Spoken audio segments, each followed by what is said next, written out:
第91届奥斯卡金像奖顺利落幕，今年获8项奥斯卡提名的电影《为富不仁》荣获奥斯卡金像奖最佳化妆与发型设计。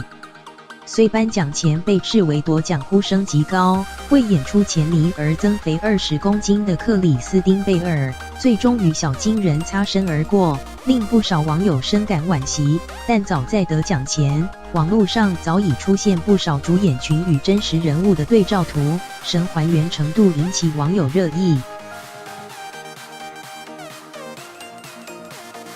为富不仁由年轻时期的钱妮一路演到老年，除了靠克里斯汀·贝尔精湛演技演活各时期的钱妮之外，演出其他小富熙时代政治人物的强大配角群们也不容忽视，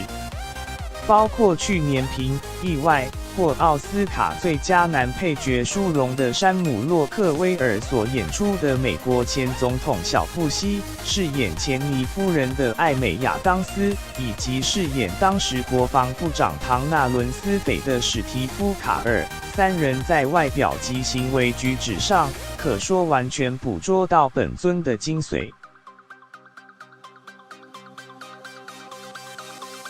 如此程度的神还原，今年第4度荣获奥斯卡最佳妆发的葛雷格·卡农 （Greg Cannom） 自然是幕后最大功臣。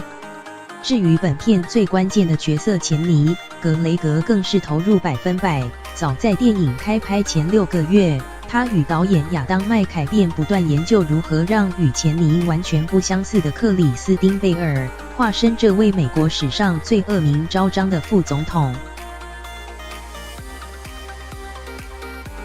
当克里斯汀·贝尔主动提出增肥演出时，起初葛雷格是持坚决反对意见，认为此举太过走火入魔且非必要。直到增肥后的克里斯汀·贝尔戴着眼镜出现在他面前，葛雷格才放下己见，折服于这位金球影帝的决心和毅力。